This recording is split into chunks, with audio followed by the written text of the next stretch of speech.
Every time you log on, post a photo, or just click that little I agree box, you're doing something way more profound than you probably think. You're taking part in this whole series of invisible agreements, placing your trust in a system that's built on a bunch of unspoken rules. Today, we're going to pull back that curtain and look at the very agreements that hold our digital world together. So let me just ask you, do you trust the internet? It sounds like a simple question, right? But the answer is, well, it's incredibly complex. You probably do, at least enough to share your thoughts, maybe your location, parts of your life.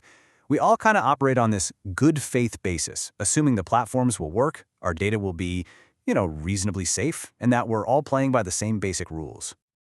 Think of it like this. Every single one of our interactions online is like a digital handshake. It's this unspoken agreement where we promise to uphold some basic digital etiquette and privacy. But where did this whole contract even come from? And more importantly, who wrote the terms and conditions? To really get what this digital handshake is all about today, we actually have to go way back to the beginning. Back to this really radical, super optimistic vision of the internet as a world all its own.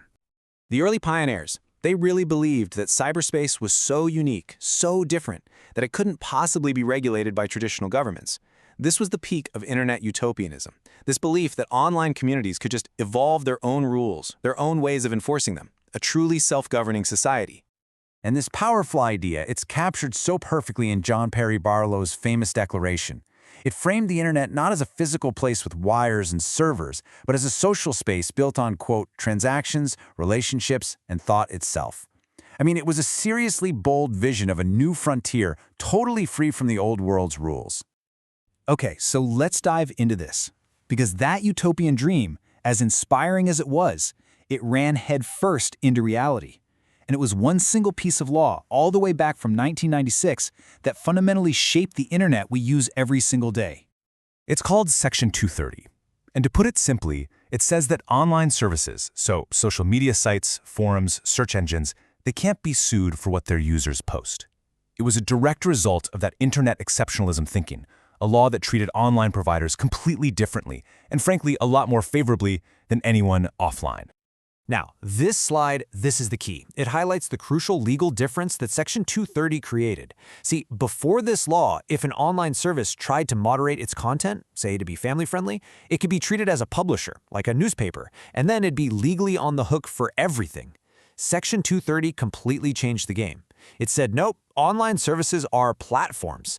Think of them more like a bookstore or a library. They're not responsible for the content on their shelves. And that legal shield is what allowed Web 2.0 and the whole age of user-generated content to just explode.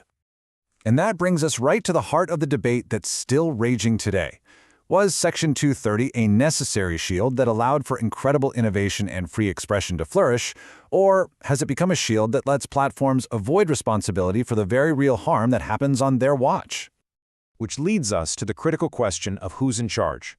If that old dream of a self-policing internet is pretty much gone, who is supposed to be in charge now? Well, thanks to that legal protection from Section 230, these online intermediaries grew into absolute giants. So the whole debate shifted. The question wasn't if the internet could be regulated anymore. It was who should do the regulating. Governments or these new, incredibly powerful private companies? And this table just brilliantly lays out the two camps that formed. You have the optimists, who see a fair trade. We get these amazing free services, and in exchange, we create the content. They argue that this explosion of information is a huge win for society.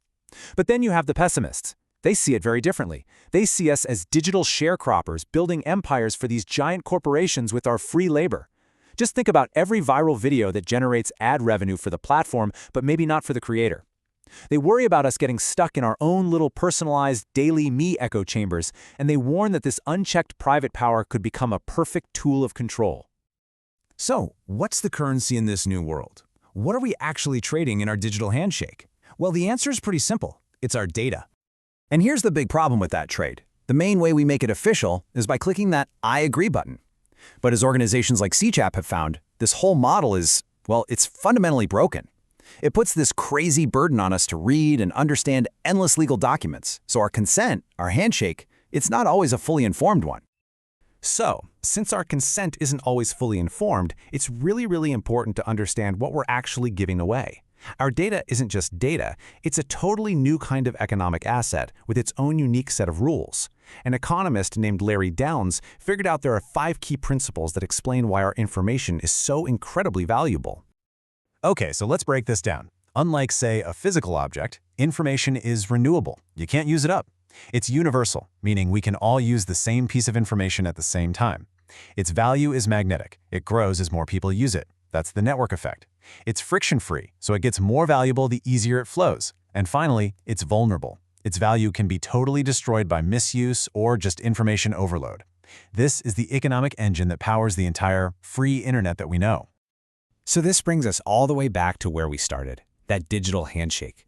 After everything we've looked at, what does it mean for the future of our trust online? Well, one thing is absolutely clear.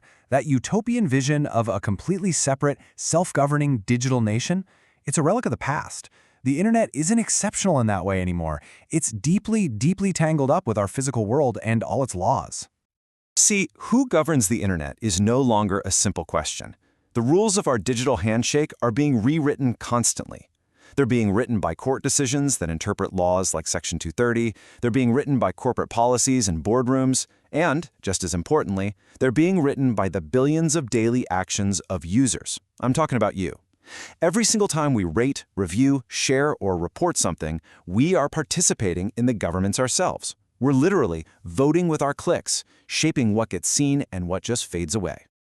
So, as we move forward, the most important question is still on the table. The next chapter of our digital contract is being written as we speak.